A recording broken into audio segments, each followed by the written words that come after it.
In the book of Proverbs, Solomon warns us that there are consequences for refusing to work. These consequences go beyond simply missing out on the blessings of hard work, as we noted yesterday. But there are also negative consequences that come for those who refuse to work. He made the statement that the way of the lazy is as a hedge of thorns, but the path of the upright is a highway, Proverbs 15, verse 19. There are two paths in life that one can take, the way of the lazy and the path of the upright.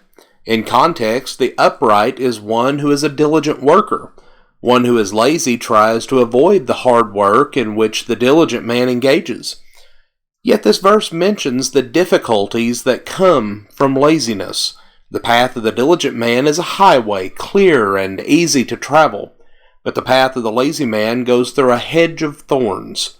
The point is that everything is more difficult for one who does not develop the ability or possess the inclination to work hard. Solomon said, "He who tills his land will have plenty of food, but he who follows empty pursuits will have poverty and plenty." Proverbs 28, verse 19. As we noted previously, the plans of the diligent lead surely to advantage, but the path of prosperity is not one that is short. It takes time and requires one to follow certain procedures, in this case, tilling of the land, so that he may later reap the harvest. Solomon says that the sluggard does not plow after the autumn, so he begs during the harvest and has nothing, Proverbs 20 and verse 4. But even if one realizes his mistake late in the year, it's still going to be too late. He cannot begin planting when it's time to begin harvesting.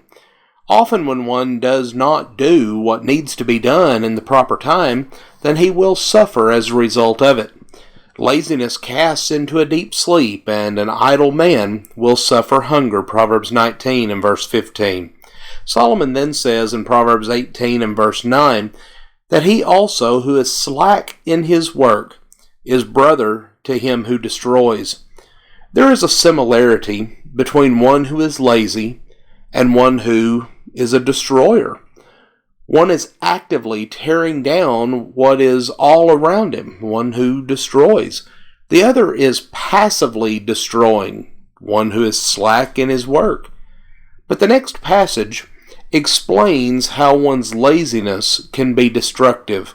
Proverbs 24, beginning in verse 30, Solomon writes, "I passed by the field of the sluggard, and by the vineyard of the man lacking sense, and behold, it was completely overgrown with thistles. Its surface was covered with nettles, and its stone wall was broken down. When I saw, I reflected upon it.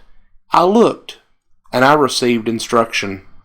A little sleep, a little slumber, a little folding of the hands to rest. Then your poverty will come as a robber, and your want like an armed man." Friends, what Solomon is indicating in this passage is that through neglect, the field that was once fertile had become completely overgrown with thistles. Through lack of maintenance, the stone wall that had once served as a proper boundary had been broken down. This came as the result of the property owner's laziness and refusal to take care of what belonged to him. The end result was essentially no different than if one had come in and actively destroyed these things. The consequence of his destructive neglect was that he would become poor and destitute. Friends, we want to thank you for joining us for our program today. We pray that you will give serious thought and attention to the things that we have discussed, and that God blesses you with a wonderful day.